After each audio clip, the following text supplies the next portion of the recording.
ఇర్మియా గ్రంథము 11వ అధ్యాయము. ఇర్మియా గ్రంథము 11వ అధ్యాయము మొదటి 5 వచనాలను చదువుకొని నేటి వాక్యధారాన్ని ప్రారంభించుకుందాం. ఇర్మియా గ్రంథము 11వ అధ్యాయము మొదటి 5 వచనాలను చదువుకొని నేటి వాక్యధారాన్ని ప్రారంభించుకుందాం. యెహోవా యొద్ద నుండి ఇర్మియాకు ప్రత్యక్షమైన వాక్కు. మీరు ఈ నిబంధన వాక్యములను వినుడి. యూదా మనుషులతోనూ యెరూషలేము నివాసులతోనూ నీవిలాగున మాటలాడి తెలియజేయవలెను. ఇశ్రాయేలు దేవుడైన యెహోవా సెలవిచ్చినదేమనగా, ఈ నిబంధన వాక్యములను విననొల్లని వాడు శాపగ్రస్తుడగును. ఐగుప్తు దేశములో నుండి, ఆ ఇనుప కొలిమిలో నుండి నేను మీ పితరులను రప్పించిన దినమున నేను ఈ ఆజ్ఞ ఇచ్చితిని. నేడున్నట్టుగా పాలు తేనెలు ప్రవహించు దేశమును మీ పితరులకిచ్చెదనని వారితో నేను చేసిన ప్రమాణమును నేను నెరవేర్చున్నట్లు మీరు నా వాక్యము విని నేను మీకు ఆజ్ఞాపించు విధులన్నిటిని బట్టి ఈ నిబంధన వాక్యములను అనుసరించిన ఎడల మీరు నాకు జనులయుందురు, నేను మీకు దేవుడినయుందును. అందుకు యెహోవా ఈ ప్రకారము జరుగును గాకని నేను అంటిని. చిన్న ప్రార్థన చేసుకొని వాక్యధారాన్ని కంటిన్యూ చేసుకుందాం. ప్రేమ నమ్మకం కలిగిన మా ప్రియ పరలోకపు తండ్రి, పరిశుద్ధుడా, నీ పవిత్రమైన పాదాలు వందనాలు, వేలాది స్తుతులు, స్తోత్రములు తండ్రి. మరి ఒక దినము మీ సన్నిధిలో గడిపే భాగ్యాన్ని ఇచ్చారు. అందుని బట్టి మీ కృతజ్ఞతలు చెల్లించుకొనిచున్నాం. ఎప్పటిదాకానైనా మీ యొక్క దాసులనైనా పాటలతో మిమ్మల్ని స్తుతించారు. అందుని బట్టి మీకు వందనాలు, వేలాది వందనాలు చెల్లించుకొనిచున్నాం. మరి నాయన, మీరు మా కొరకు దాచించిన లేఖనములను మేము ధ్యానించుకొని పోచుండగా మీరు నాతో మాతో మాట్లాడమని ప్రార్థించి వేడుకొంచున్నాం. కేవలం వినువారులా ఉండకుండా వినగల చెవి, గ్రహించగల మనస్సు, వెంబడించగలిగిన హృదయం మాకును దయచేయమని ఈ ప్రార్థనకు ఆదివంతం మీరే నడిపించుకొని ఈ ప్రార్థన అంతా కూడా ప్రభు యేసుక్రీస్తు వారి అతి పరిశుద్ధమైన నామములో అడిగి వేడుకొంచున్నాం తండ్రి. ఆమేన్.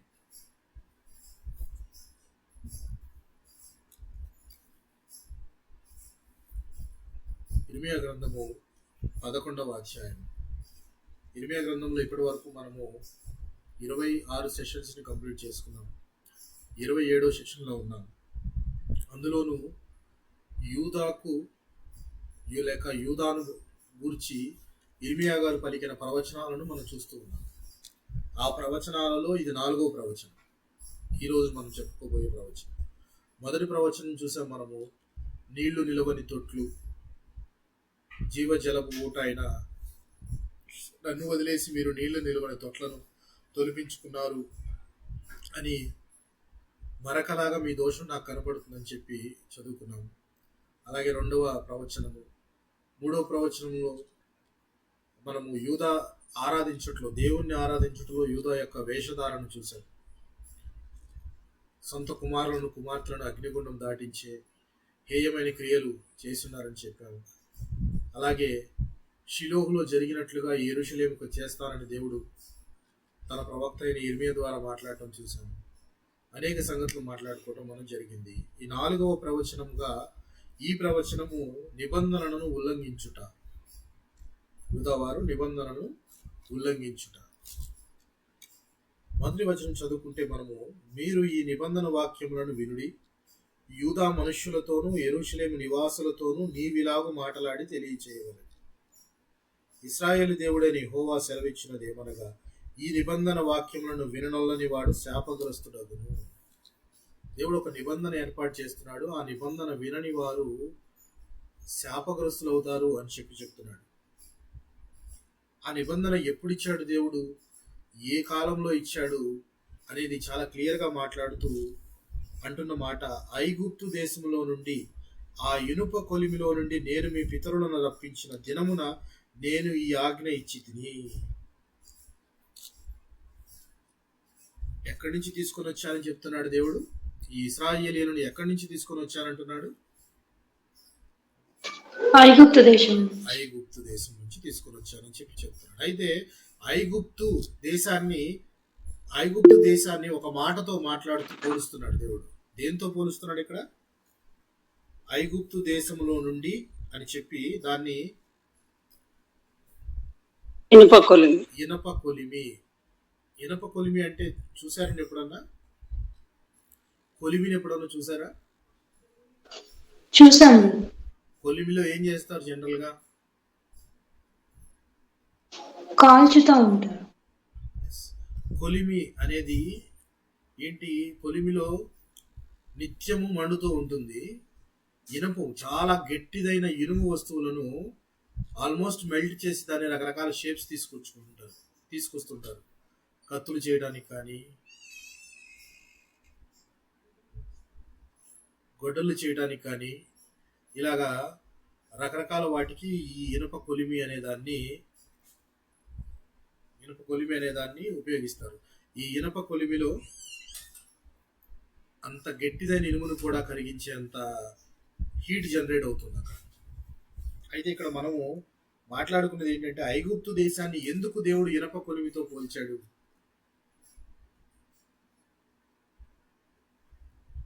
ఎందుకు దేవుడు ఐగుప్తు దేశాన్ని ఇనప కొలిమితో పోల్చాడు?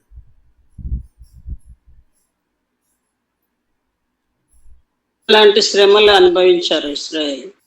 ఓకే, ఎందుకు ఇనప కొలిమి అని అంత స్పెసిఫిక్ గా అన్నాడు దేవుడు? ఎందుకంటే ఆ అనేదానికి ముందుగా ఒకసారి మనము ఆది కాండంలో యోసేపు గారు తన తండ్రి అయిన యాకోబుని తీసుకొని వచ్చి ఫరో దగ్గరికి తీసుకొని వచ్చినప్పుడు ఫరో అన్న మాటలు మనం ఒకసారి జ్ఞాపకం చేసుకుందాం. ఆది కాండం 47వ అధ్యాయము 5-6 వచనాలను గమనిద్దాం. ఫరో యోసేపును చూచి, నీ తండ్రియు నీ సహోదరులను నీ యొద్దకు వచ్చి ఉన్నారు. ఐగుప్తు దేశము నీ ఎదుట ఉన్నది. ఈ దేశంలోని మంచి ప్రదేశమందు నీ తండ్రిని నీ సహోదరులను నివసింప చేయము. గోషేను దేశంలో వారు నివసింపవచ్చును. వారిలో ఎవరైనా ప్రజ్ఞ గల వారిని నీకు తోచిన ఎడల నా మందల మీద వారిని అధిపతులుగా నియమించమని చెప్పాను. చూసారా? మొట్టమొదటి యోసేపు వెళ్ళాడు. యోసేపు అక్కడ ఒక మంచి అధికారంలో ఒక మంచి స్థానాన్ని పొందిన తర్వాత తన సహోదరుల ద్వారా తన తండ్రిని కూడా పిలిపించుకున్నాడు. వారందరూ ఏకంగా ఐగుప్తుకు వచ్చేసిన తర్వాత రాజైన ఫరో ముందుకు వీళ్ళందరూ వెళితే ఫరో అన్న మాటలు చూసారా? ఫరో ఏమంటున్నాడు? ఐగుప్తు దేశమంతా నీ ఎదుట ఉన్నది అంటున్నాడు. అంటే ఆ దేశంలో నీకు ఇష్టమైన ప్రదేశంలో మీ వాళ్ళు ఉండొచ్చు.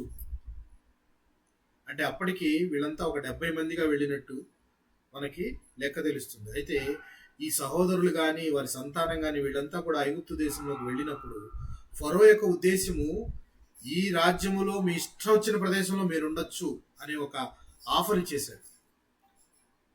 ఎంత గొప్ప ఆఫర్ వీళ్ళకి చూడండి పిల్లలు. అంటే ఐగుప్తులో ఒక మంచి స్థానంలో వీళ్ళని ఉంచాడు. ఎవరిని? ఇశ్రాయేలీయుల్ని ఒక మంచి స్థానంలో ఉంచుతూ ఇంకొక మాట అన్నాడు. ఈ మాట చాలా ఇంపార్టెంట్ మనకి. నీ తండ్రిని నీ సహోదరులను నివసింపజేయము. గోషేను దేశంలో వారు నివసింపవచ్చును. వారిలో ఎవరైనా ప్రజ్ఞ గల వారిని. అంటే ఏంటిది ఇక్కడ ప్రజ్ఞ? అంటే టాలెంట్. Very good. మీరందరూ ఐగుప్తులో నివసించవచ్చు, చాలా ప్రశాంతంగా ఉండొచ్చు. మీకు ఇష్టమైన గోషేను అనే ప్రదేశం చాలా మంచిది. ఆ ప్రదేశంకి వెళ్ళి ఉండండి. మీలో అంటే ఈ ఇశ్రాయేలీయుల్లో ఎవరైనా ప్రజ్ఞ గల వారు ఉంటే, టాలెంట్ కలిగిన వారు ఉంటే వారిని ఏమంటున్నాడు? వారిని ఫరో గారు ఏమంటున్నాడు? వారిని, ప్రజ్ఞ గల వారిని నా మందల మీద వారిని అధిపతులుగా నియమించుము. అంటే ఇక్కడ ఇశ్రాయేలీయులు ఐగుప్తులో ఒక ఆఫీసర్ ర్యాంక్ లో ఉన్నారు అనుకోవచ్చా? అంతేనా? ఇశ్రాయేలీయులు ఐగుప్తుకు వచ్చి ఇక్కడ ఒక ఆఫీసర్ ర్యాంక్ వచ్చేసారు, మంచి అధికారులుగా నియమింపబడుతున్నారు. అవునంతేనా కాదా? అంతే పాష. అధికారులుగా నియమింపబడుతున్నారు.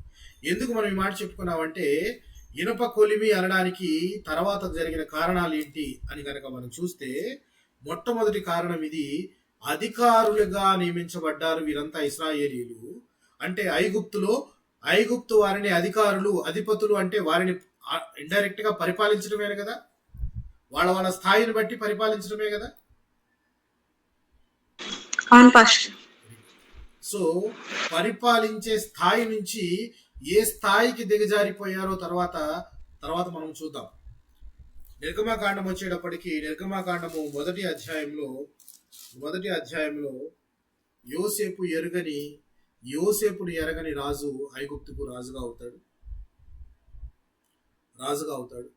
రాజుగా అయ్యి ఆయన వీరందరినీ చూసి వీరు బహుగా విస్తరించిపోతారు. అంటే యోసేపు అన్నదమ్ములు వాళ్ళందరూ చనిపోయారు. వాళ్ళ తర్వాత తరాలు వాళ్ళు వచ్చి వాళ్ళ యొక్క జనసంఖ్య విస్తారంగా పెరిగింది. ఇంత సంఖ్య విస్తారంగా పెరిగిపోతే ఐగుప్తుకు రాజైన ఈ కొత్త రాజు ఈయన కొద్దిగా భయపడతాడు. ఏంటి ఇంత విస్తారంగా ఉన్నారు, రేపొద్దున ఎప్పుడైనా యుద్ధం జరిగితే వీళ్ళు శత్రువులతో కలిసిపోయి మన మీద దాడి చేశారంటే, ఎందుకంటే ఐగుప్తులో ఉంటున్న వాళ్ళు అంటే అర్థము ఐగుప్తులో ఉన్న ప్రతి ప్రదేశము వీళ్ళకి తెలిసి ఉండాలి. వీళ్ళ రహస్యాలు చాలా వరకు తెలుసుంటాయి.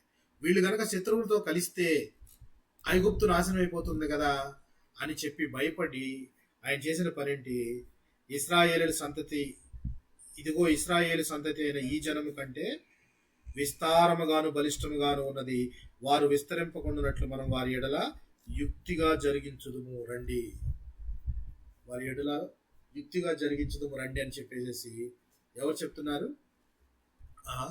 రాజు ఫరో. ఆ రాజుగారు చెప్తూ ఉన్నారనమాట. ఏమని? ఇశ్రాయేలీయులు ఇంత జనసంఖ్య విస్తరించిపోయారు, ఇంతమంది కనుక ఉంటే మనకి రేపొద్దున చాలా ప్రమాదము, అందుకని దాన్ని కట్టడి చేయాలి అని అన్నారు. కట్టడి చేయాలి అంటే ఏం చేయాలి?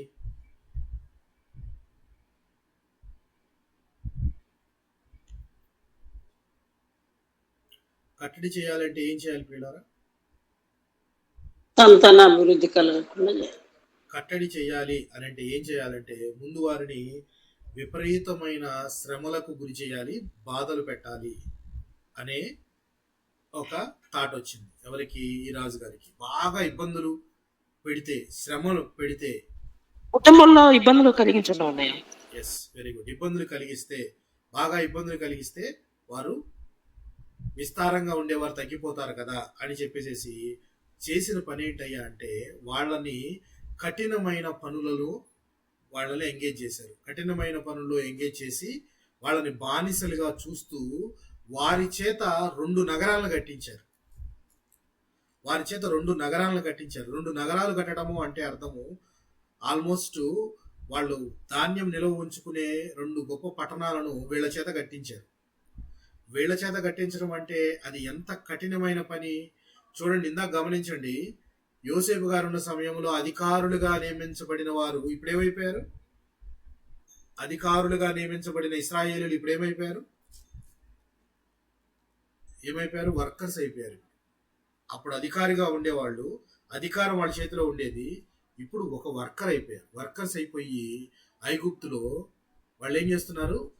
కట్టడంలోను చేసే పనుల్లోనూ ఒక బానిసని ఎలా చూస్తారు? బాగా విపరీతంగా కొట్టినా గానీ ఆ బానిస తిరిగి మాట్లాడలేడు, ఎందుకంటే అతనికి బానిస కాబట్టి. సో ఒక బానిసను చూసినట్టు వీళ్ళని చూస్తూ శ్రమ పెట్టే పనులను వాళ్ళ చేత చేయిస్తున్నారట. చూడండి, పీతోము రామసేసను పట్టణంలో కట్టేది. అయినను ఐగుప్తీయులు వారిని శ్రమ పెట్టిన కొలది వారు విస్తరించి ప్రబలేదు. చూడండి ఏం చేశారు? వీళ్ళని విపరీతంగా కష్టాలు పెడదాం, విపరీతంగా శ్రమిద్దాం వీళ్ళకి అని చెప్పేసి వాళ్ళ చేత 2 పట్టణాలు కట్టించారు, ఇంకా శ్రమ పెట్టారు. అంటే మొదట అధికారములో ఉన్నవారు కాస్త వర్కర్లుగా అయిపోయారు, స్థాయి దిగజారిపోయింది, బానిసలుగా చూస్తున్నారు. అయినా కానీ వీళ్ళ యొక్క సంఖ్య మాత్రం తగ్గట్లా, ఇంకా విస్తరించిపోతూనే ఉంది. సివియర్గా బానిసలుగా మార్చేశారు ఆల్మోస్ట్. ఇక తర్వాత వీళ్ళని ఇంకా ఎలా తగ్గించాలి అని చెప్పేసి వాళ్ళు ఆలోచించిన ఆలోచనలో ఇశ్రాయేలీయులకు పుట్టిన సంతానం అంతట్లోనూ మగపిల్లలు కనుక పుడితే పురిట్లోనే చంపేసేయండి అని చెప్పి ఐగుప్తు రాజు 2 మంత్రసానులకు చెప్పడం జరుగుతుంది. మంత్రసానులు డెలివరీ చేయడానికి వెళ్తారు కదా, వెళ్ళినప్పుడు వాళ్ళకు పుట్టిన సంతానాన్ని మగపిల్లవాడైతే చంపేయండి, ఆడపిల్ల అయితే ఉంచండి అని. అంటే చూడండి, ఎంతో చక్కగా బ్రతికిన ప్రాంతంలో, ఒక అధికార స్థాయిలో ఉన్న ప్రాంతంలో వర్కర్లు అయిపోయారు, శ్రమను అనుభవిస్తున్నారు, విపరీతమైన కఠినమైన పనులు చేస్తూ ఉన్నారు. దానికి తోడుగా వారి కడుపున పుట్టిన బిడ్డలను, వారి వారసులను, వారి తొలిచూలు సంతానము లేక మగపిల్లలు వారసులైన వారిని చంపేయమంటూ ఉన్నారు. ఒక రకంగా మంత్రసానుడు చేయలేదు కాబట్టి సరిపోయింది. కానీ మంత్రసానుడు వచ్చి కనుక మగపిల్లల్ని చంపేసినట్లయితే అది వారికి లాసా కాదా? ఇశ్రాయేలీలకి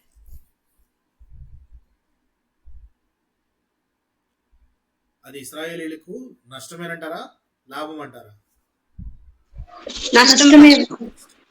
చూసారా ఎలాంటి స్థాయి నుంచి ఎలాంటి స్థాయికి వచ్చేసారు. ఎంతో ఆనందంగా ఉన్న ప్రదేశంలోనే ఎలా మారిపోతుందో చూడండి. బానిస బ్రతుకులు బ్రతుకుతున్నారు. తమ సంతానం, తమ కడుపును పుట్టిన సంతానం కూడా వాళ్ళు వచ్చి చంపేస్తూ ఉంటే వీళ్ళు ఏం చేయలేని స్థితిలో ఉన్నారు. అయితే మంత్రసానుడు చెప్పిన మాట ఏంటంటే రాజుకి, హెబ్రీ స్త్రీలు చాలా చురుకువారు, మేము వెళ్ళేటప్పటికే వాళ్ళు డెలివరీ అయిపోతుంది, అందుకని మేమేం చేయలేము అని చెప్పి వారు దేవునికి భయపడిన వారై ఆ విధంగా చేయలేదు. ఇక ఆ జనం ఇంకా విస్తరించి ఉంటే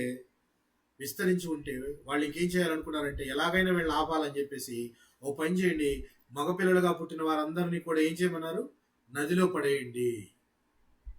ఆడపిల్లలైతే బ్రతకనియండి, మగపిల్లలైతే నదిలో పారవేయండి అని చెప్పారు. సో ఎలాంటి స్థితి నుంచి ఎలాంటి స్థితిలోకి వచ్చేసిందో చూడండి.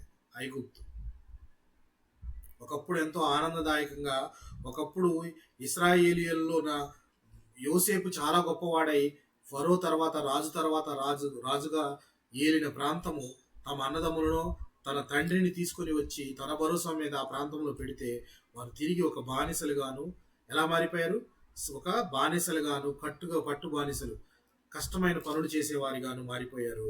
అది కాక వారి కడుపున పుట్టిన బిడ్డలను చంపుతూ ఉన్నా ఏం చేయలేని స్థితిలో ఉన్నారు. వారి కడుపున పుట్టిన బిడ్డలు మగపిల్లలైతే నీటిలో పడేయటం, నిర్దాక్షిణంగా చంపేయటము జరుగుతూ ఉన్నది. సో దీన్ని బట్టి వీటి యొక్క జరిగిన స్థితులన్నింటిని బట్టి దీన్ని ఇనప కొలిమి అనడం కరెక్ట్ అంటారా కాదంటారా?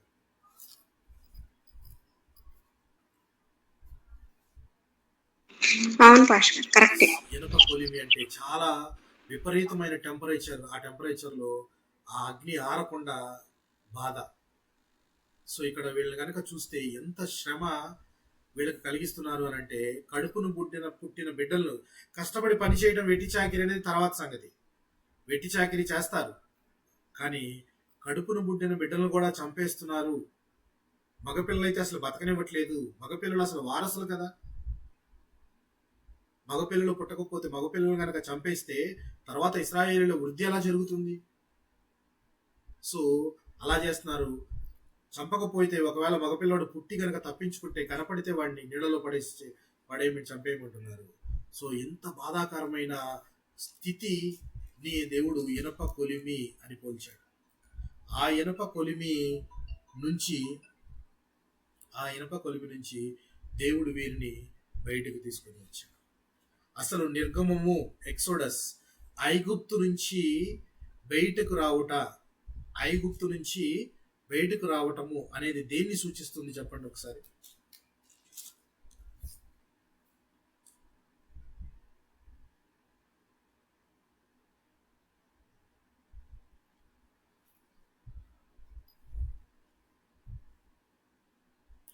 ఐగుప్తు నుంచి దేవుడు వీరిని బయటికి తీసుకురావటము అంటే, ఐగుప్తు నుంచి నిర్గమము బయటికి రావటం అనేది దేన్ని సూచిస్తుంది చెప్పండి? దేనిని సూచిస్తుంది అని అంటే, రెండు విషయాలు మనం చెప్పుకోవచ్చు. ఏంటంటే, పాపము నుంచి పాప విమోచనము కొరకు విమోచించడము, మరి ఒకటి ఏంటంటే వేరుపరచడము. ఐగుప్తు ఇనప కొలిమి అంటే అది పాపము నుంచి వేరుపరచడము, ప్రత్యేకపరచడము, సెట్ అపార్ట్, ప్రత్యేకపరచడము. సో దేవుడు ఇశ్రాయేలీయులను ఐగుప్తు నుంచి బయటికి తీసుకురావడంలో ఉద్దేశము పాపము నుంచి ప్రత్యేకపరచడం. పాపం ఎక్కడుంది, ఐగుప్తులో పాపం ఎక్కడుంది అని కనుక మనం ఆలోచిస్తే, ఒక జాగ్రత్తగా 4 విషయాలు గమనిద్దాం. ఈ 4 విషయాల్లో పాపం ఎంతగా బలంగా ముడిపడిపోయిందో మనకు అర్థమవుతుంది. సో ఈ ఐగుప్తు నుంచి వీరిని బయటకు తీసుకురావడానికి దేవుడు అసైన్ చేసిన వారు ఎవరు? ఎవరికి ఈ బాధ్యతను అప్పగించాడు? మోషే మోషే మరియు అహరోను. మోషే మరియు అహరోను. సో మోషే మరియు అహరోనులు ఫరో గారి దగ్గరికి వచ్చి రకరకాల క్రియలు చేసిన తర్వాత ఫరో మనసు ఇంకా కఠినపడుతుంది. దేవుడు ఆయన మనసును ఇంకా కఠినపరిచాడు అని చెప్పి మనం చదువుకుంటాం. అయితే ఆయన కఠిన పడిన కొలది ఆయన చెప్పిన మాటలను కనుక మనం గమనిస్తే ఒక్కొక్కసారి ఒక్కొక్క వ్యాధి రావటము, దాని నుంచి ఈయన పశ్చాత్తాపడినట్టు నటించి మోషేను అహరోనును పిలిపించి ఈసారికి క్షమించండి, ఈ యొక్క తెగులు మా దగ్గర నుంచి వెళ్ళిపోనివ్వండి, నేను మిమ్మల్ని పంపిస్తాను అని చెప్పి ఆ తెగులు వెళ్ళిపోయిన తర్వాత ఈయన మరలా హృదయాన్ని కఠినపరుచుకుంటున్నాడు. అలా చేసిన వాటిలో ఆయన చెప్పిన మాటలు కనుక మనం ఒకసారి గమనిస్తే నిర్గమకాండము 8వ అధ్యాయము 25వ వచనాన్ని గమనిద్దాం. నిర్గమకాండము 8వ అధ్యాయము 25వ వచనాన్ని గమనిద్దాం.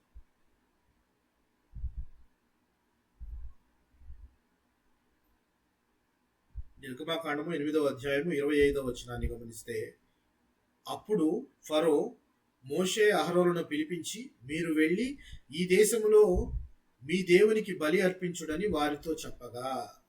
ఏమంటున్నాడు గమనించారా? ఫరో ఏమంటున్నాడు ఇక్కడ? మోషేని అహరోనును పిలిపించి మీరు వెళ్ళి ఈ దేశములో మీ దేవునికి బలి అర్పించుడని వారితో చెప్పగా.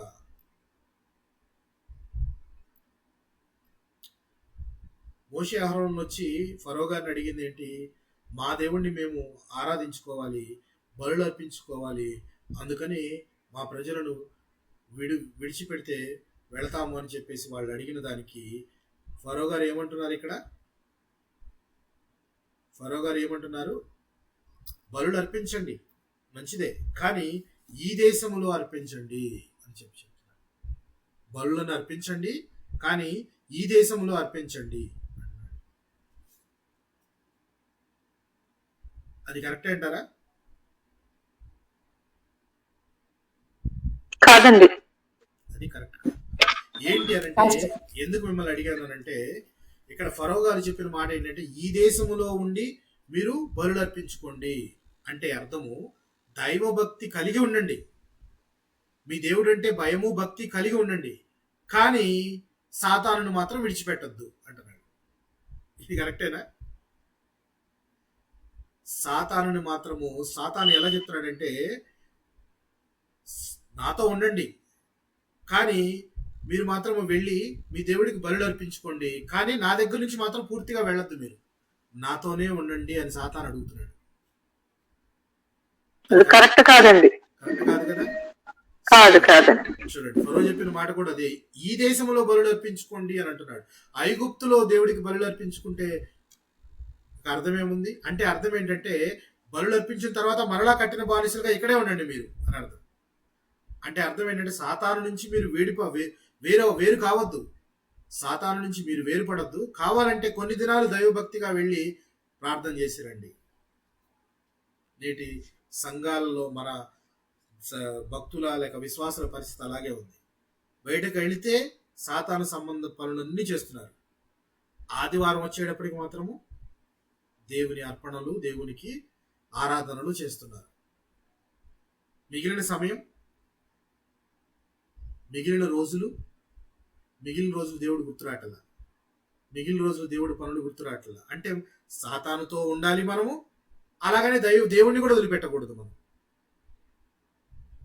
ఇదేనా మనస్తత్వం? ఫరో గారు చెప్పింది ఇదేనా? క్లియర్గా అర్థం.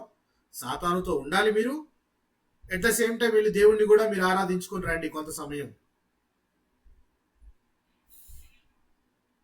అంటే మీకు ఇష్టమైన పనులు చేయండి, చీకటి సంబంధమైన పనులన్నీ చేయండి వారం అంతా, కానీ ఒక్కరోజు ఆదివారం మాత్రం వెళ్ళి దేవుడికి బలులు అర్పిస్తారో, అర్పణలు అర్పిస్తారో, ఆరాధనలు చేస్తారో, కానుకలు ఇస్తారో మీ ఇష్టం, అలా వెళ్ళేసి రండి అంటున్నాడు. అప్పుడు సాతానుతో వేరు పడటం అనేది జరుగుతుందా అలా చేయటంలో? జరగదండి. జరగదు. సో ఫరో అంటున్న మాట మీరు ఐగుప్తులో ఉండి బలులు అర్పించుకోండి అంటే దాని మాటకు అర్థం అదనమాట. సాతానుతో మీరు పూర్తిగా విడిపడద్దు, సాతానుతో ఉండండి. సాతాను కూడా మంచోడే, సాతాను కూడా శక్తులు ఉన్నాయి, కానీ మీ దేవుడిని మాత్రం అప్పుడప్పుడు సండే వెళ్ళి ఆరాధించుకొని రండి అని చెప్పినట్టు ఉందన్నమాట. సెకండ్ పాయింట్ చూద్దాం. 28వ అధ్యాయము 28వ వచనం చూద్దాం. నిర్గమకాండం 8వ అధ్యాయం 28వ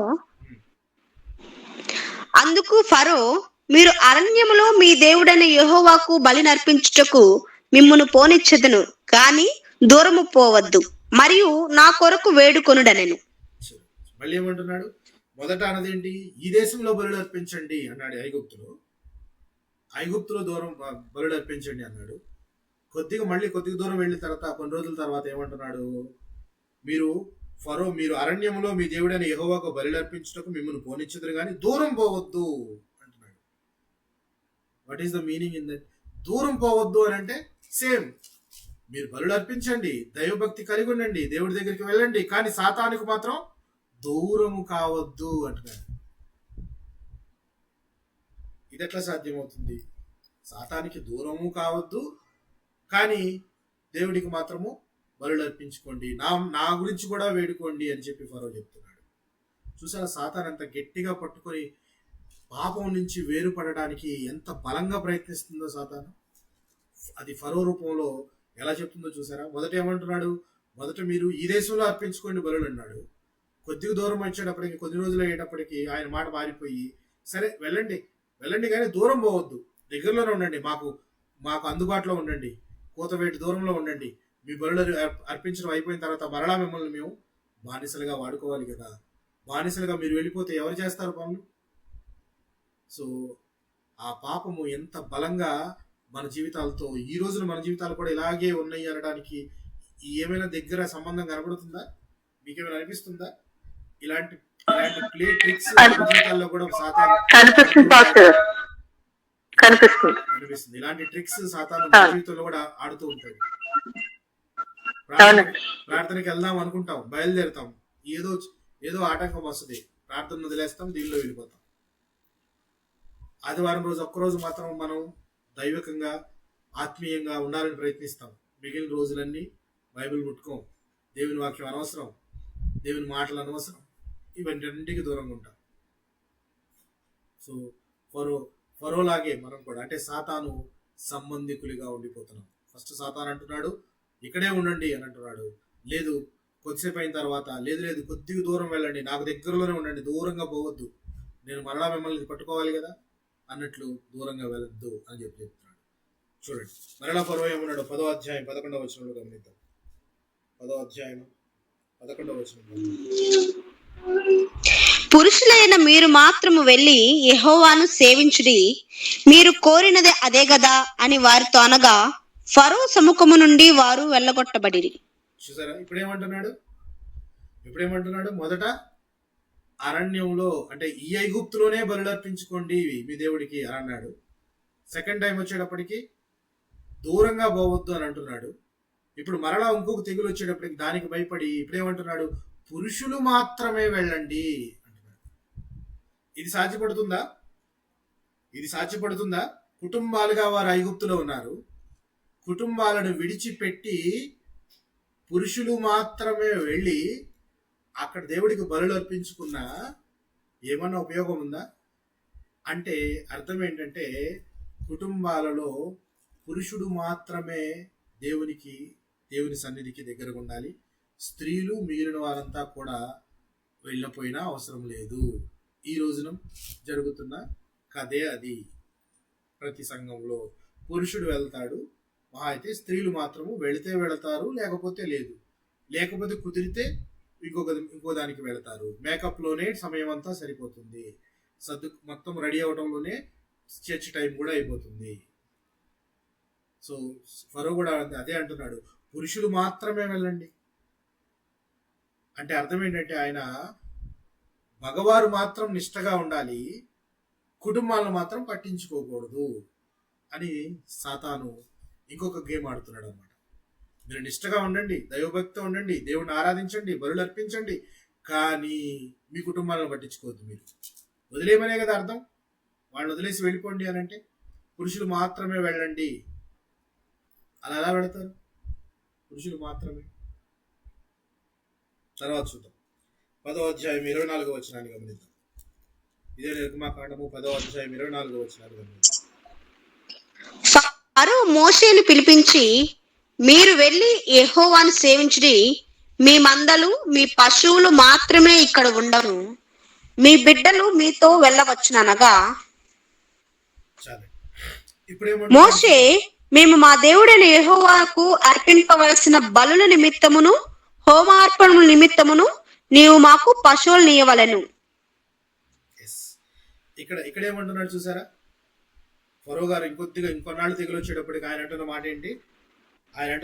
మీ మందలు మీ పశువులు మాత్రమే ఇక్కడ ఉండాలి, మీరు మాత్రం వెళ్ళండి. అంటే అర్థం ఏంటంటే, ఐగుప్తుకు వచ్చి మీరు సంపాదించుకున్న సంపాదన ఆస్తి మొత్తం వదిలేసి, మొత్తం గొడ్డు గోద ఆస్తి అంతా వదిలేసి మీరు ఉత్త చేతులతో వెళ్ళిపోండి అని చెప్తున్నాడు. అంటే అర్థము, సాతాను కోరిక ఏంటంటే, మీరు సంపాదన, మీ ఆస్తి, లేకపోతే మీరు సంపాదించే రూపాయి, మీకు కలిగిన వాటిలో దేవునికి తప్ప మిగిలిన వాటికి ఖర్చు పెట్టండి.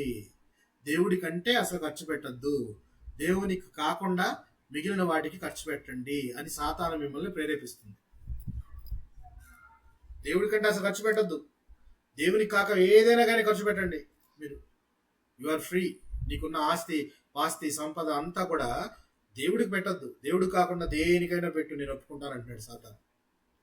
వాడిని మనం గెలిపించే వాళ్ళంగా ఉండాలంటే ఏం చేయాలి? దేవుడిని పెట్టించుకోకుండా మన ఆస్తిపాస్తులను వేటి మీద ఉపయోగించాలి? మన రకరకాల వాటి మీద, దేవుడికి ఉపయోగకరమైనవి కాకుండా ఉపయోగం లేని వాటన్నిటి మీద డబ్బులను వెచ్చించాలి. ఇది సాతాను కోరిక. సాతాను ఏ విధంగా, ఎంత గట్టిగా బలిష్టంగా ఆట ఆడుతున్నాడో గమనించారా మీరు? ఎందుకు ఆట ఆడుతున్నాడు చెప్పండి ఇక్కడ. ఎందుకంటే తన నుంచి వేరుపరచడానికి దేవుడు ప్రయత్నిస్తున్నాడు. సాతాను అంటే ఐగుప్తు అనే పాపము నుంచి వేరుపరచడానికి దేవుడు ప్రయత్నిస్తున్నప్పుడు ఎంత రెసిస్టెన్స్ వస్తుందో చూసారా? సాతాను నుంచి ఎంత ప్రతిఘటన వస్తుందో చూసారా? గమనించారా? ఎన్నిసార్లు మాట మార్చాడు ఫరో? ఎన్నిసార్లు మాట మార్చాడు ఈయన?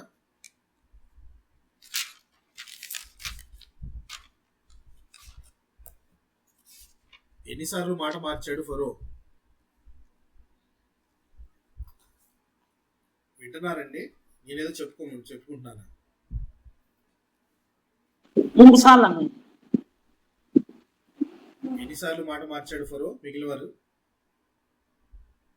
మనం ఇప్పుడు ఎన్నిసార్లు చెప్పుకున్నాం, ఎన్ని మాటలు మార్చాడు?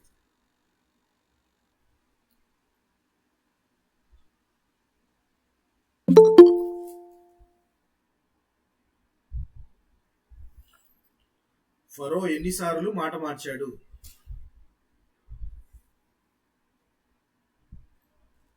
3 సార్లు. ఇప్పుడు మనం 3 సార్లు చూసాము. ఎన్ని రకాలుగా మార్చాడు? మొట్టమొదట ఏం చెప్పాడు?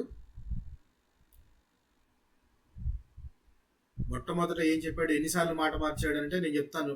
ఈసారి జాగ్రత్తగా గమనించండి. మీరు సమాధానం చెప్పకపోతే నేను అక్కడ ఆపేసి క్లోజ్ చేస్తాను. మీకు ఇంట్రెస్ట్ లేదేమో అనుకుంటాను నేను. ఎన్నిసార్లు మాట మార్చాడు ఆయన? మొట్టమొదటిసారి చెప్పింది ఏంటి అని అంటే, మీరు ఐగుప్తులోనే ఉండి మీ దేవునికి బలులు అర్పించుకోండి అని చెప్పాడు. That is the first time. అంటే అర్థము సాతాను నుంచి మీరు వేరుపడొద్దు, మీరు సాతానుతోనే అసోసియేట్ అయ్యి ఉండండి, కానీ దేవునికి మాత్రము బలులు అర్పించండి అని చెప్తున్నాడు.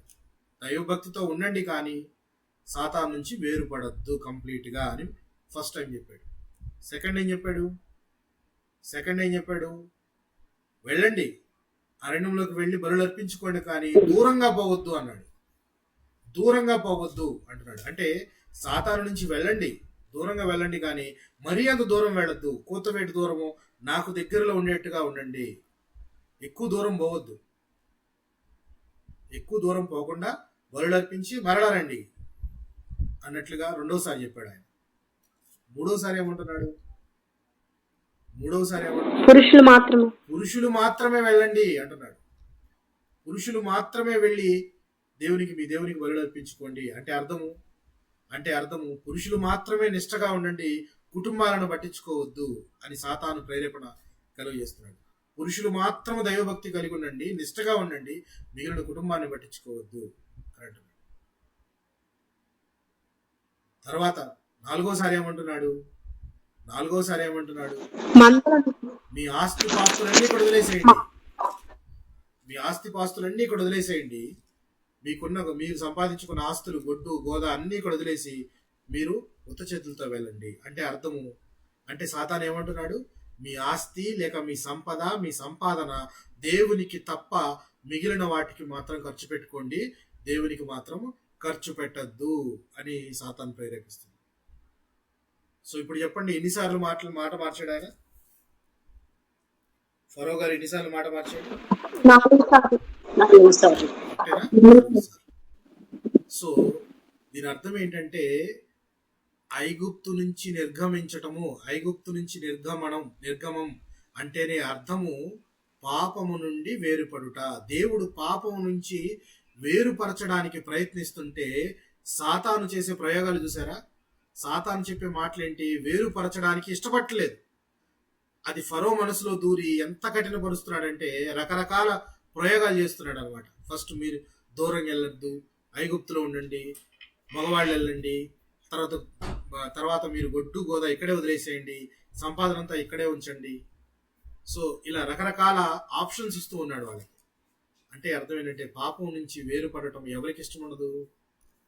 సాతానికి ఇష్టం ఉండదు. అది ఫరో రూపంలో మనకి క్లియర్ గా కనబడుతూ ఉంది. ఆయన మనసును ఇంకా కఠినపరుచుకున్నాడు. దేవుడు కూడా ఆయన మనసుని కఠినపరిచి ఇంకా ఆయన ద్వారానే ఇక ఆయనే మీరు వెళ్ళిపోండి అనేట్టుగా చేస్తాను అని చెప్పి మోషే గారికి, అహరోను గారికి చెప్పాడు. చూడు, ఇక నెక్స్ట్ టైం ఆయన మీరు వెళ్ళిపోండి, ఇక నుంచి ఇక మా దగ్గర అసలు ఉండొద్దు అని చెప్పే స్థాయికి వస్తాడు ఫరో గారు అని చెప్తున్నాడు. ఇది మనం ఎందుకు చెప్పామంటే నిర్గమము అంటే ఇనప కొలిమి లాంటి ఐగుప్తు నుంచి మిమ్మల్ని నేను తీసుకొని వచ్చిన దినమున అని చెప్పి దేవుడు చెప్పినప్పుడు ఇనప కొలిమి అని ఎందుకు అన్నాడు అన్న దానికి మనం రీజన్స్ చూసాం, కారణాలు చూసాం. ఇనప కొలిమి అని ఎందుకు అన్నాడు అని అంటే యోసేపు గారి కాలంలో ఇశ్రాయేలీలంతా అధికారుల స్థాయిలో ఉన్నవారు. తర్వాత అనతి కాలంలో ఎలా అయిపోయారు? అధికారం అంటే గొప్ప స్థాయి నుంచి పనిచేసే వారి స్థాయికి పడిపోయారు. పనిచేసే వారి స్థాయికి పడిపోయినా పర్వాలేదు, కఠినమైన పనులు చేయించుకున్నా పర్వాలేదు. వారి చేత 2 పట్టణాలను కట్టించుకున్నారు. చాలా కష్టపడి 2 పట్టణాలను కట్టారు ఇశ్రాయేలీలంతా. కఠినమైన పని చేయించుకుంటున్నా పర్వాలేదు, అంతవరకు యాక్సెప్ట్ చేయొచ్చు. కానీ వారి కడుపున పుట్టిన మగ పిల్లలను చంపించమని వాళ్ళు ఇచ్చిన ఆజ్ఞను బట్టి చాలా ప్రమాదకరమైన స్థితిలో ఉన్నారు. వాళ్ళు కడుపులో మగపిల్లలు పుడితే చంపేయాలి అనేది అది చాలా కష్టతరమైనది. తొలిచూలు సంతానం, మగ సంతానము అనేది వారి కుటుంబానికని వారి వంశానికి వృద్ధి కలగజేసేవారు. తర్వాత స్థితిలో ఏమైంది? మగపిల్లలుగా పుట్టిన వారందరినీ నీళ్ళల్లో పడేసేయండి అని చెప్పి ఆజ్ఞ బయలుదేరింది. సో ఇలా చూస్తే ఐగుప్తు అనేది రాను రాను మంచి స్థాయి నుంచి ఒక పాపపు స్థాయికి, ఒక ఇనప కొలిమి లాంటి స్థాయికి జారిపోయింది. అలాంటి స్థితి నుంచి దేవుడు తీసుకొచ్చారని గుర్తు చేయడానికే దేవుడు ఇనప కొలిమి అని అన్నాడు. ఆ ఇనప కొలిమి అనగానే మనం ఎన్ని జ్ఞాపకం చేసుకోవాలి? ఆ రోజున ఇక్కడ ఉన్నప్పుడు నీకు స్వేచ్ఛ ఉందా? లేదు, బానిస బ్రతుకు.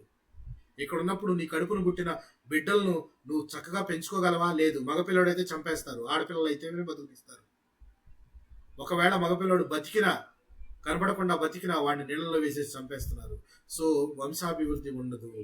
ఎంత భయంకరమైన స్థితిలో మీరున్నారో ఆ స్థితిలో నుంచి నేను తీసుకొని వచ్చాను అని చెప్తున్నాను. సో ఐగుప్తు నుంచి బయటకు రావట అంటే ప్రత్యేకపరచడము, వేరుపరచడము అనేది వేరుపరచడం అంటే దేవుడు తన పరిచర్యలో వేటిని వేరుపరిచాడో ఒకసారి గమనిద్దాం. ఆదికాండము 1వ అధ్యాయము 4వ వచనం.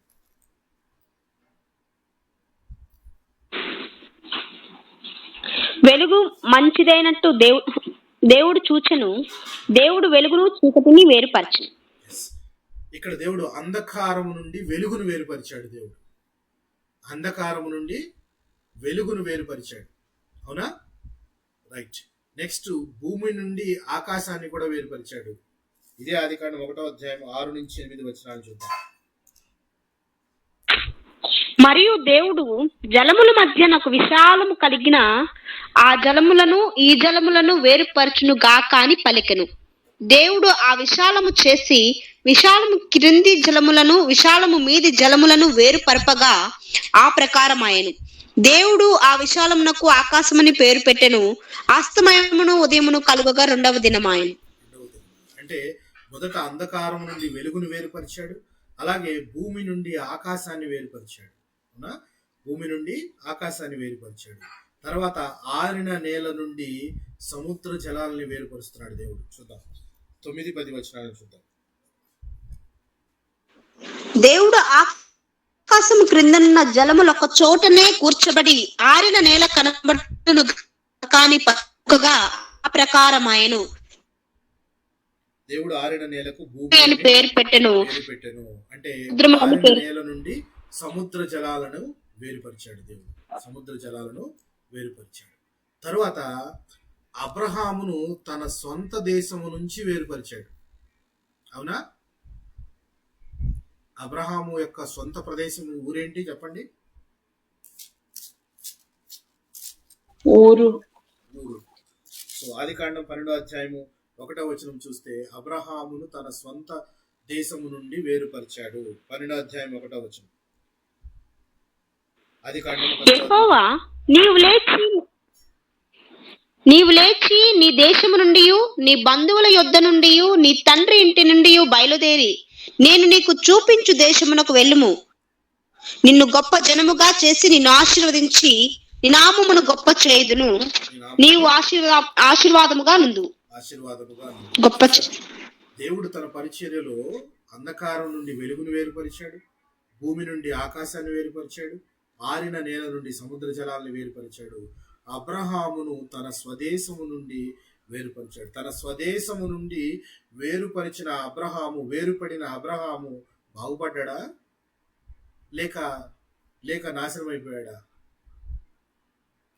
ఆశీర్వదింపబడ్డా? బాగుపడ్డా. దేవుడు ఆశీర్వదించడానికి ముందుగా వేరుపరుస్తాడు. దేవుడు ఆశీర్వాదం ఇవ్వాలని అనుకున్నప్పుడు ముందుగా ప్రత్యేకపరుస్తాడు. సో ప్రత్యేకపరిచి దాన్ని ఆశీర్వదించాడు. అబ్రహామును తన సొంత స్వదేశము నుంచి వేరుపరిచి ఆశీర్వదించాడు. అంతేనా? అలాగే కొత్త నిబంధన గ్రంథంలో అపోస్తలులను పరిచర్య కొరకు వేరుపరిచారు. పరిచర్య కొరకు వారిని ప్రత్యేకపరచడము అనేది మనము చూస్తాం. రోమాపత్రిక 1వ అధ్యాయం 1వ వచనం చూద్దాం. యేసుక్రీస్తు దాసుడును అపోస్తలుడుగా నుండుటకు పిలువబడిన వాడును దేవుని సువార్త నిమిత్తము ప్రత్యేకింపబడిన వాడునైన పౌలు రోమాలో ఉన్న దేవుని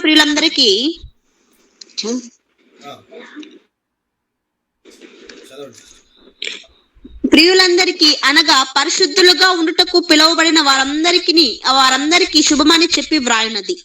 యేసుక్రీస్తు దాసుడును అపోస్తలుడుగా నుండుటకు పిలువబడిన వాడును దేవుని సువార్త నిమిత్తము ప్రత్యేకింపబడిన వాడు అంటే దేవుడు ప్రత్యేకపరిచాడు.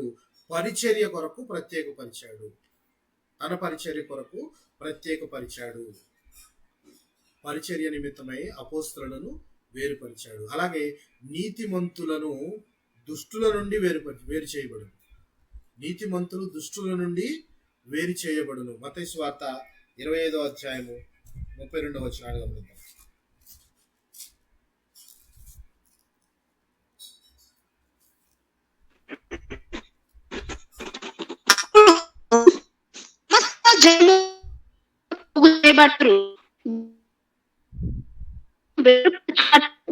ఆయన వారిని పరచి తన కుడి వైపున గొర్రెలను ఎడమ వైపు మేకలను నిలబెట్టి చాలు. అప్పుడు సమస్త జనములు ఎదుట పోగు చేయబడుదురు. గొల్లవాడు మేకలలో నుండి గొర్రెలను వేరుపరుచినట్లు ఆయన వారిని వేరుపరచును. ఏ దినమున ఇది? మత్తయి సువార్త 25వ అధ్యాయం అంటేనే ఇది జడ్జిమెంట్ డే రోజు నీతిమంతులను దుష్టులను వేరుపరిచాడు అని చెప్పి మనము చదువుకున్నాం. అయితే ఇక్కడ మనము ఇశ్రాయేలీయులను ఐగుప్తు నుండి వేరుపరిచాడు. ఎందుకు మనం చదువుకుంటుంది? ఇవన్నీ కూడా దేవుడు తన పరిచర్య నిమిత్తము చేశాడు అని చెప్పి మనం చూసాం. మరి వీటిలో దేవుడు అంధకారం నుండి వెలుగుని గాని, భూమి నుండి ఆకాశాన్ని గాని, సముద్ర జలాలను గాని ఇలాగ వేరుపరిచిన ప్రతి విషయంలోనూ ప్రతిదీ కూడా దేవుని చెప్పిన ప్రకారము, చిత్తము ప్రకారము తన పరిచర్య చేస్తూ ఉన్నాయా లేదా? ఇంక్లూడింగ్ అబ్రహాం చేస్తున్నాయా? దేవుని పరిచర్య చేస్తున్నాయా లేదా? దేవుని పరిచర్య చేస్తున్నాయి కదా. ఇవన్నీ కూడా దేవుని పరిచర్య చేస్తున్నాయి. అలాగే అపోస్తలులు వేరుపరచబడ్డారు. నిజంగానే అపోస్తలులు వేరుపరచబడ్డారు. దేనికి? దేవుని సేవ కొరకు. మరి సేవ చేశారు కదా, వారు ప్రత్యేకించబడినప్పుడు సేవ చేశారు కదా, అంతేనా? సేవ చేశారు. అయితే మన పాపం మాత్రము మనలను దేవుడి నుంచి వేరుపరుస్తుంది. మన పాపం మాత్రం దేవుడి నుంచి వేరుపరుస్తుంది అని యెషయా గారు 59వ అధ్యాయం 2వ వచనంలో చెప్తున్నారు. చూడండి, యెషయా గ్రంథము 59వ అధ్యాయము 2వ వచనం చూడండి.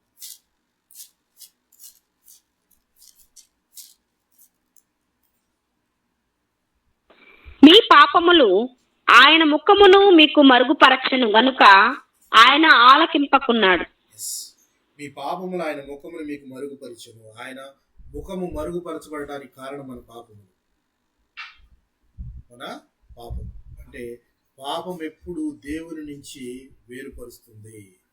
సో ఇక్కడ నిర్గమకాండంలో దేవుడు పాపము నుంచి ఆ ఇనప కొలిమి లాంటి ఐగుప్తు నుండి వేరుపరిచాడు అని అంటేనే అర్థము, సింబల్ ఏం చెప్పుకున్నామంటే ప్రత్యేక పరిచాడు తన పరిచర్య కోసము, తన జనులను తన పరిచర్య కోసం ప్రత్యేక పరిచాడు, వేరుపరిచాడు అని చెప్పి మనము చెప్పుకున్నాం. అయితే ఇప్పుడు మన పాపం మాత్రము దేవుడి నుండి మనలను వేరుపరుస్తుంది. అయితే దేవుడు మన విషయంలో కోరుకునేది ఏంటంటే మనలను కూడా ప్రత్యేకపరిచాడు. ఎలా ప్రత్యేకపరిచాడు అని అంటే పాత నిబంధన భక్తులందరికీ కూడా సున్నతి అనేది ఒకటి ఇంట్రడ్యూస్ చేశాడు. దాంతో సున్నతి చేయించుకున్న వారందరూ కూడా ప్రత్యేకించబడిన వారు అని చెప్పి రాయబడింది. ఈ రోజున నేటి సమాజంలో మనమంతా కూడా ప్రత్యేకపరచబడిన వారమా కాదా?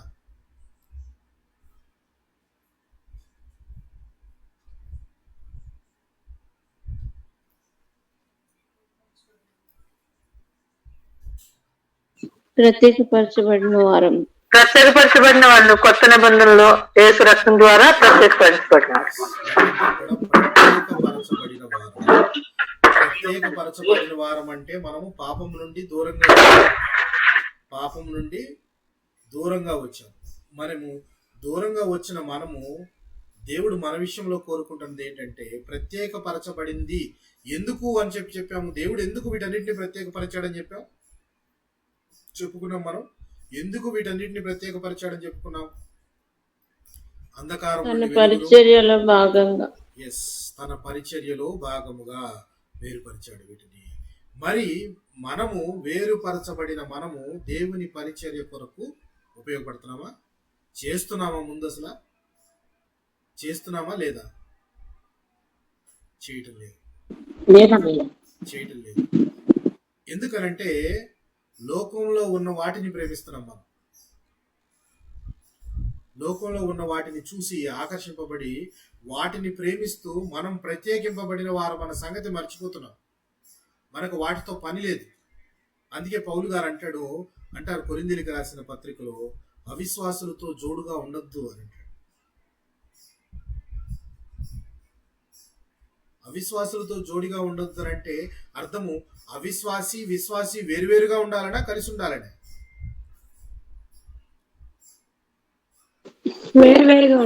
వేరుగా ఉండాలి అని అర్థం. ఎందుకంటే బికాస్ యు ఆర్ స్పెషల్.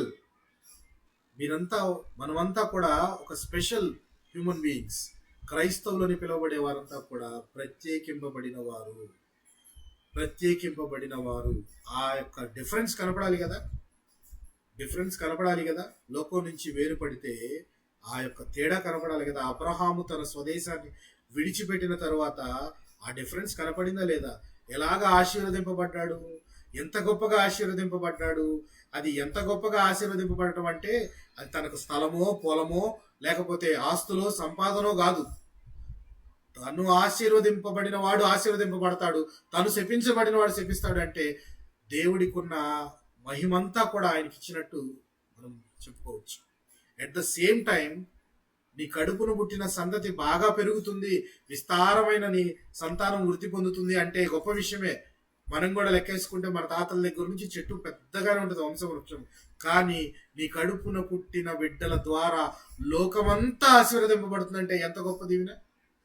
అంటే నీ కడుపున ఎవరో పుట్టిన సంతానములో ఒకని వలన లోకమంతా ఆశీర్వదింపబడుతుంది. ఇంకా ఇంతకన్నా గొప్ప ఆశీర్వాదం ఏముంటుంది? ఎవరు ఆయన కడుపున పుట్టిన బిడ్డ? ఆయన ద్వారా లోకమంతా ఆశీర్వదింపబడింది. ఎవరు? యేసుక్రీస్తు ద్వారా లోకమంతా ఆశీర్వదింపబడింది. చూడండి, అబ్రహాముకి ఇచ్చిన ఆశీర్వాదంలోనే యేసుక్రీస్తు గురించి చెప్పబడింది. లోకమంతా ఆశీర్వదింపబడాలి అని అంటే ఆ లోకాన్ని ఆశీర్వదించగల, క్షమించగల, పాపములో నుంచి బయట వేయగల వ్యక్తి దేవుడు శరీరధారి అయి రావాలి అని క్రీస్తుని గురించి చెప్పకనే అందులో చెప్పినట్టు మనకు క్లియర్గా అర్థమవుతుంది. అయితే ఇక్కడ దేవుడు ప్రతిదాన్ని ప్రత్యేకపరిచాడు, వేరుపరిచాడు అని చూసాము. అలాగే అవిశ్వాసులతో జోడుగా ఉండొద్దు అని చెప్తున్నాడు. అలాగే లోకంలో ఉన్న వాటిని ప్రేమించొద్దు అని 1 యోహాను 2వ అధ్యాయం 15వ వచనంలో మనకు కనబడుతుంది. అలాగే కొరింథీయులకు రాసిన పత్రికలో 2వ కొరింథీయులకు రాసిన పత్రిక 6వ అధ్యాయం 14 నుంచి 18 వచనాలు కనుక మీరు గమనిస్తే అవిశ్వాసులతో జోడిగా ఉండొద్దు, క్రీస్తుతో బెలయాలకి ఏంటి సంబంధము అని ఈ మాటలు రాయబడి ఉంటుంది. అంటే ఒకసారి ప్రత్యేకించబడిన వారు మీకు లోకంలో ఉన్న వాటితో ఏం పని? మీరు అసలు ఎందుకు ప్రత్యేకించబడ్డారు? పర్పస్ ఏంటి?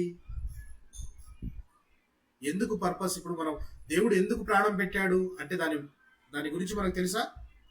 ఎందుకు ప్రాణం పెట్టాడు అంటే దాని ప్రాముఖ్యత ఏంటో తెలుసా మనకి?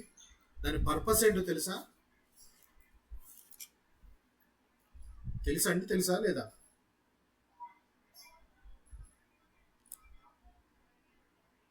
మనల్ని పాపం నుండి విమోచించడానికి.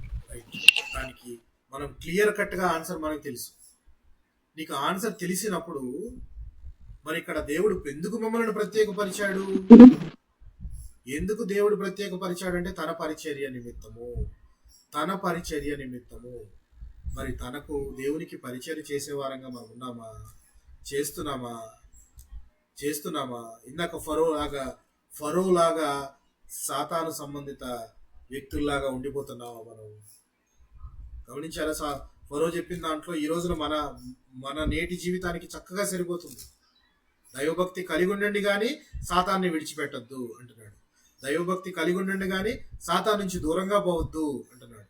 దైవభక్తి కలిగి ఉండండి కానీ పురుషులు మాత్రమే ఉండండి, ఇంట్లో వాళ్ళని పట్టించుకోవద్దు అని అంటున్నాడు. దైవభక్తి కలిగి ఉండండి కానీ మీ సంపాదన, మీ ఆస్తి ఏదైతే ఉందో అది దేవునికి తప్ప ఎవరికైనా ఖర్చు పెట్టండి అని చెప్తున్నాడు. సాతాను ఆలోచనలు ఎలా ఉంటాయి? ఇలాంటి ఆలోచనల నుంచి నిన్ను దేవుడు వేరుపరిచాడు. వేరుపరిచినప్పుడు వేరుపరచబడిన వారు ఏ విధంగా ఆలోచించాలి? ఆ విధంగా ఆలోచనలు లేవు. లోకంలో ఉన్నాను కానీ లోక సంబంధులు కారు మీరు అని యోహాను గారు మాట్లాడుతున్నారు. మాట చూద్దాం. యోహాను సువార్త 15వ అధ్యాయం 18-19. యోహాను సువార్త 15వ అధ్యాయం 18 మరియు 19 వచనాలను చూద్దాం. యోహాను సువార్త 15వ అధ్యాయము 18. లోకము మిమ్మల్ని ద్వేషించిన ఎడల మీకంటే ముందుగా నన్ను ద్వేషించినని మీరు ఎరుగుదురు. మీరు లోక సంబంధులైన ఎడల లోకము తన వారిని స్నేహించును. అయితే మీరు లోక సంబంధులు కారు, నేను మిమ్మల్ని లోకములో నుండి ఏర్పరచుకుంటుని, అందుచేతనే లోకము మిమ్మల్ని ద్వేషించుచున్నది. మిమ్మల్ని అందుకే లోకం ద్వేషిస్తుంది. ఎందుకు అని అంటే ఆ లోక సంబంధులు కారు కాబట్టి మీరు. అందులోంచి నేను వేరుపరిచాను మిమ్మల్ని, అందులోంచి మిమ్మల్ని వేరుపరిచాను. ఐ హావ్ కన్సక్రేటెడ్ యూ, మిమ్మల్ని నేను వేరుపరిచాను సపరేట్ గా. మీరు లోక సంబంధులు కారు. అందుకనే ఒకవేళ మీరు లోకస్తుల చేత మాటలు పడుతూ ఉన్నారేమో, అందుకే మీరు మాటలు పడుతూ ఉన్నారు. అలాగైతే మీరు లోక సంబంధులు కానే కారు అని చెప్తూ ఎంత చక్కని మాట అంటున్నాడు చూడండి. మీకంటే ముందుగా నన్ను ద్వేషించరని మీరు ఎరుగుదురు. ఈ రోజున క్రైస్తవుల్ని ద్వేషించారు, మమ్మల్ని తిట్టారు, మమ్మల్ని కొట్టారు అనుకునే ప్రతి వారు ఆలోచించాల్సిన మాట ఏంటంటే, మనకంటే ముందుగా వచ్చిన క్రీస్తుని కూడా తిట్టారు, క్రీస్తుని కూడా కొట్టారు, ఆయన్ని కూడా ద్వేషించారు. నిర్హేతుకముగా ఆయన ద్వేషించారు, కారణం ఏమీ లేకుండా. సో ఇప్పుడు అలా చూస్తే మీకంటే ముందుగా నన్ను ద్వేషించారు వారు, కానీ మిమ్మల్ని నేను లోకం నుంచి వేరుపరిచాను కాబట్టి లోక సంబంధికులుగా ఉండొద్దు అని చెప్తూ ఉన్నాడు పిల్లలు. అయితే ఇక్కడ మనం అసలు ఎక్కడ ఉన్నాము అంటే ఇర్మియా గ్రంథంలో ఉన్నాము. ఇర్మియా గ్రంథంలో దేవుడు అంటున్న మాట, ఇనప కొలిమిలో నుండి మీ పితరులను నర్పించిన దినమున నేను ఈ ఆజ్ఞ ఇచ్చి తిని. ఎప్పుడైతే ఆ ఇనప కొలిమి నుంచి బయటకు తీసుకొని వచ్చానో, ఇనప కొలిమి అనగానే వెంటనే వాళ్ళకి గుర్తుకు రావాలి, ఎంత శ్రమను అనుభవించాము, ఎంత కఠినమైన శ్రమను అనుభవించాము మనం. దాని నుంచి విముక్తి కలిగి ఈ రోజున పాలు తేనెలు ప్రవహించే దేశంలో ఉన్నాము. ఆ విముక్తి కలిగించిన దేవుడిచ్చిన నిబంధనను మనము పాటించకుండా మీరుతున్నాము. వారక్కడ ఇశ్రాయేలీయులు లేక యూదులు, బెన్యామినీయులు దేవుని యొక్క ఆజ్ఞని ఎలా ఉల్లంఘించారో, ఇప్పుడు మనము దేవునిచే ప్రత్యేకపరచబడి దేవుని పరిచర్య కొరకు ఉపయోగపడకుండా ఉంటే మనం కూడా నిబంధనను ఉల్లంఘించినట్లే. క్లియర్? అంతేనా పాయింట్ క్లియరేనా? లేకపోతే ఏదన్నా వేరుందంటారు? ఆ రోజున యూదా వారు నిబంధనను ఉల్లంఘించారు అని దేవుడు అంటున్నాడు. నేను వారిని ప్రత్యేకపరిస్తే వారు నన్ను సేవించడం మానేసి అన్య దేవతలను పూజించారు. నేను ఆ రోజు ఇచ్చిన నిబంధనలను ఉల్లంఘించారు. ఇప్పుడు దేవుడు మనను కూడా వేరుపరిచాడు కదా. వేరుపరిచిన తరువాత మనము ఆయన పరిచర్య కొరకు ఉపయోగపడకుండా మన సొంత పనులను చూసుకోవటము కూడా ఒక విగ్రహారాధనే ఎక్కువ. దానిని బట్టి మనం కూడా నిబంధనను ఉల్లంఘించినట్లేనా కాదా? అవునండి, ఉల్లంఘించినట్టు. Very good, ఉల్లంఘించినట్టు. అందుకే దేవుడు అంటున్నమాట, నేను ఆజ్ఞ ఇచ్చితిని, నేడున్నట్టుగా పాలు తేనెలు ప్రవహించే దేశమును మీ పితరులకు ఇచ్చిదనని వారితో నేను చేసిన ప్రమాణమును నేను నెరవేర్చున్నట్లు మీరు నా వాక్యము విని నేను మీకు ఆజ్ఞాపించిన విధులన్నిటిని బట్టి ఈ నిబంధన వాక్యములను అనుసరించిన ఎడల మీరు నాకు జనులయ్యుందురు, నేను మీకు దేవుడునయ్యుందును. మీరు నిబంధనను పాటించడము చాలా చాలా ఇంపార్టెంట్ థింగ్. దేవుడు అంటున్న మాట, ముందు నిబంధనను మీరు ఉల్లంఘించకుండా నేను చెప్పింది యాజ్ ఇట్ ఈస్ గా ఫాలో అయితే మీరు నాకు జనులై ఉంటారు, నేను మీకు దేవుడినై ఉంటాను. తర్వాత ఇక ఏవైనా కానీ ముందు నిబంధనను పాటించాలి. ఆ నిబంధనలు ముందు మనం పాటించే వారంగా ఉన్నామా లేవా అనేది చాలా ఇంపార్టెంట్. నిబంధన తప్ప ఏదైనా చెప్పండి అన్నారనుకోండి, దేవుడికి ఇక సంబంధాలు కారు మీరు. ఎందుకంటే నిబంధనతో కూడినదే దేవునికి మనకు మధ్య సంబంధన. అదే కొత్త రక్తం వలనైన నిబంధన. కొత్త నిబంధనలో దేవుడు చెప్పే మాట, ఆ రక్తం వలనైన కొత్త నిబంధన. క్షమించండి, దేవుని రక్తం చిందించబడటం వలన ఒక నిబంధన ఏర్పడింది. సో ఆ నిబంధనని మనము ఉల్లంఘించకుండా పాటించే వారంగా, వేరుపరచబడిన వారముగా ఉన్నవారము మనము లోక సంబంధికులుగా వ్యవహరించకూడదు. అలాగే దేవుడు ప్రత్యేకపరిచింది తన పరిచర్య కొరకు. అందుకని దేవుని పరిచర్యలో మనం ఎక్కడ వెనకంజ వేసే వారంగా ఉండకూడదు. నిబంధనను ఉల్లంఘిస్తే వాడు శాపగ్రస్తుడు అని చెప్పి దేవుడు చెప్పకనే చెప్తున్నాడు. ఏమంటున్నాడు దేవుడు? ఇశ్రాయేలు దేవుడైన యెహోవా సెలవిచ్చినదేమనగా, ఈ నిబంధన వాక్యములను విననల్లని వాడు శాపగ్రస్తుడు అను. నిబంధన వాక్యాలు అసలు నేను వినను అని అంటే వాడు శాపగ్రస్తుడు అవుతాడు అంటున్నాడు. సో యూదులను చెప్పిన ప్రవచనాలలో ఈ 4వ ప్రవచనము మొదటి 5 వచనాల్లో దేవుడు ఆనాటి దినాలను జ్ఞాపకం చేస్తున్నాడు వారికి. ఐగుప్తు అనే పట్టణం ఉంది, జ్ఞాపకం ఉందా మీకు? అక్కడ మీరు ఎన్ని శ్రమలు పడుతుంటే, ఎంత కఠినమైన బానిసత్వంలో ఉంటే నేను మిమ్మల్ని తీసుకొని వచ్చాను, జ్ఞాపకం ఉందా మీకు అని చెప్తూ ఉన్నాడు. అవన్నీ ఒకసారి ఐగుప్తు అనగానే మనకి ఇవన్నీ మనం వెనక్కి వెళ్ళి జ్ఞాపకం చేసుకున్నాం. ఫరో ఎందుకు ప్రతిసారి కఠినపరుచుకుంటాడంటే, మోషేను అహరోనును చూసి అతనికి నమ్మబుద్ధి కాట్ల, ఈ దేవుడు చేసే పనులు అని నమ్మబుద్ధి కాట్ల.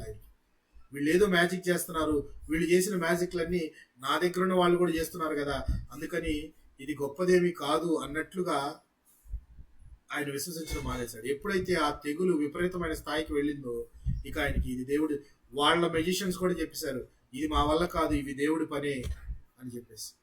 సో అప్పుడు ఆయనకి కళ్ళు తెరుచుకున్నాడు. కళ్ళు తెరుచుకున్నా కానీ ఆయన రకరకాల ప్రయోగాలు చెప్తూ వచ్చాడు. ఎలాగైనా సాతాను పట్టుకొని వేరుపడకుండా ఉండాలని ప్రయత్నిస్తుంది, ఒకవైపు దేవుడు వేరుపరచాలని ప్రయత్నిస్తున్నాడు. ఘర్షణ చూడండి, చివరికి దేవుడే గెలిచి వీళ్ళందరినీ పాపం నుండి వేరుపరిచి పాలు తేనెలు ప్రవహించే దేశంలో పెట్టాడు. పెట్టిన దినాన నేను మీకు ఒక నిబంధన ఇచ్చాను, ఆ నిబంధనని మీరు ఉల్లంఘించారు. ఉల్లంఘించకుండా ఉంటే మీరు నా జనులు అవుతారు, నేను మీకు దేవుడినై ఉంటాను అని చెప్తున్నాడు. సో ఎప్పుడైతే క్రీస్తు తన ప్రాణమును పెట్టాడో, తన రక్తమును చిందించి మన పాపములను కడుగు వేశాడో, ఆ రోజున మనకు ఇచ్చిన దేవుడు నిబంధనని మనం ఉల్లంఘించకూడదు. ఆయన మనకిచ్చిన నిబంధన ఏంటంటే ఆయన రక్తము వలనైన క్రొత్త నిబంధన. అది మనము రక్షణలోకి నడవబడాలి, క్రీస్తును ముందు విశ్వసించే రక్షణలోనికి నడిచి విధిగా ఆయన చేయమని పనులు చేయాలి. జీవాహారంలో పాలుగుంపులు పొందుతూ సర్వలోకానికి సర్వ సృష్టికి సువార్త చెప్తూ అందరికీ ఆయన ఏ సంగతులు బోధించాడో అవన్నీ కూడా మనం అందరికీ చెప్పేవారంగా ఉండాలి. మనము లోక సంబంధము కాము. లోకస్తులు సమయాన్ని వేరే విధంగా టైంపాస్ చేస్తూ ఉంటారు, మనం మాత్రము ఆ టైంని దేవుని పరిచర్యలో ఎంతవరకు వాడాలో అంతవరకు వాడుకుంటూ ఉండాలి. పక్క వాళ్ళు సినిమాకి వెళ్తుంటారు, ఆ టైంని మనము దీనిలో వినియోగించుకోవచ్చు. పక్కవారు ఏవో ముసలమ్మ ముచ్చట్లు పెట్టుకుంటారు, అవి మానేసి మీరు బైబిల్ చదువుకోవచ్చు. పక్కవారు ఏదో సండే కదా, ఖాళీ కదా, అలా తిరిగొద్దాం రండి అని వెళ్తుంటారు, ఆ సమయంలో మనము వాక్యం వినొచ్చు. ఎంతమంది, ఒక ప్రశ్న అడుగుతాను, మీలో ఎంతమంది మన ఇమాన్యుయల్ ప్రేయర్ హౌస్ గ్రూప్లో ఉన్న ఆడియోలను లేక వీడియోలను వింటూ ఉన్నారు?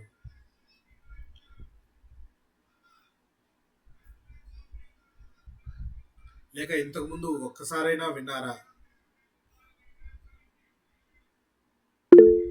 విన్నాము. అరుణా సిస్టర్, దేవర్ అమ్మ చెప్పారు. మిగిలిన వారు విన్నాం పాస్టర్ గారు, చూసాను, ఓకే, వీడియోలు కూడా చూస్తున్నాను. ఓకే. ఎంత సిస్టర్?